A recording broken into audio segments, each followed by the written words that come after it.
अस्सलाम वालेकुम नाज़रीन। टीपू शनासी के सिलसिले में आज हम जिस गुफ्तगू का आगाज़ करने जा रहे हैं वो टीपू सुल्तान की खसूसियत है।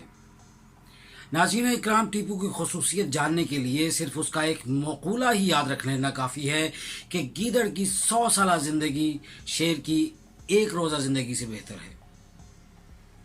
टीपू सुल्तान जनूबी हिंद का वो वाहिद मुसलमान नहीं था जिसने बढ़ती हुई फरंगियों की ताकत के सामने अपना आहनी हाथ इस्तेमाल किया और जोश व जज्बे से अपने आखिरी दम तक लड़ता रहा। नाज़रीन इकराम, इससे पहले सिराजुद्दौला, मीर कासिम और ख़ुद उसका वालिद हैदर अली अंग्रेज़ों के इस्तेमार के सामने सीसा पिलाई दीवार की तरह खड़े रहे और इसी हालत में उन्होंने अपनी जान तक कुर्बान की। गो कि हम ये कह सकते हैं कि टीपू सुल्तान के अंदर वो तदब्बुर और वो सियासी हिकमत अमली और उस हवाले से जो मौरख़ीन ने लिखा है, इस हवाले से टीपू की खसूसियात का ज़िक्र मग़रबी मौरख़ीन ने कोई अच्छे लफ्ज़ों में नहीं किया।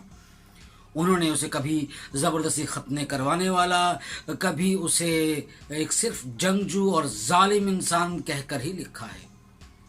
लेकिन उसकी हमागीर जो सियासी नौइयत की और मैसूर के अंदर और पूरी रियासत के अंदर उसकी जो तरह तरह की जो चीज़ें हैं, जो उसने इख्तराआत की हैं, जो उसने अपनी मईशत, अपने निज़ाम को बेहतर करने के लिए तजारती पॉलिसियाँ, उस हवाले से हम बात करते हुए एक तो ये बताते चलें कि सबसे पहले उसका जो नारा कि हिंदुस्तानियों के लिए ये बड़ा अहम था।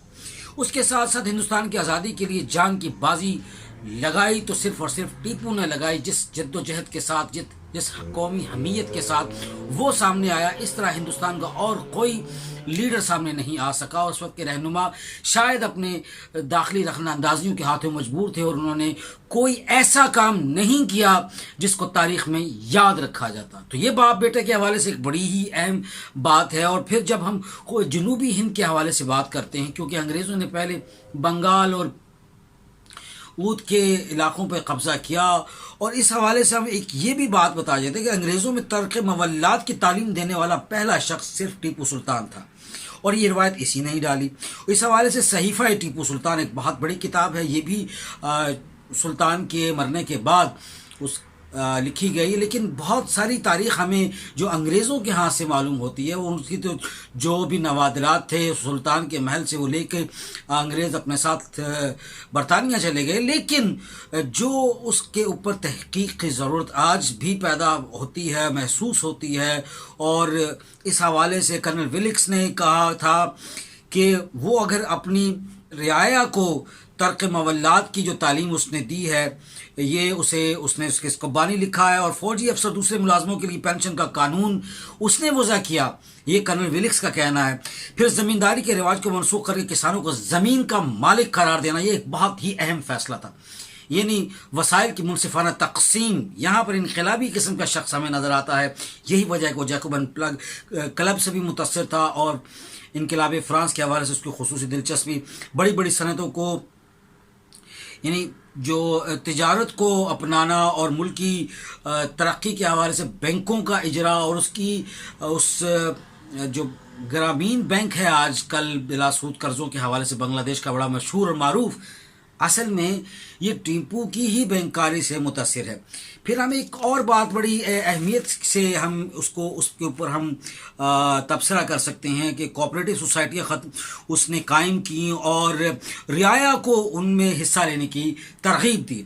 फिर इसी तरह से जबरी और मुफ्त तालीम उसका एक बहुत बड़ा अहम कारनामा है, और सवाहिल हिंदुस्तान की हिफाजत के लिए बहरी बंदोबस्त करना, बहरी बेड़ा बनाना, और सही मायनों में स्वदेशी तहरीक की बुनियाद टीपू सुल्तान ने डाली।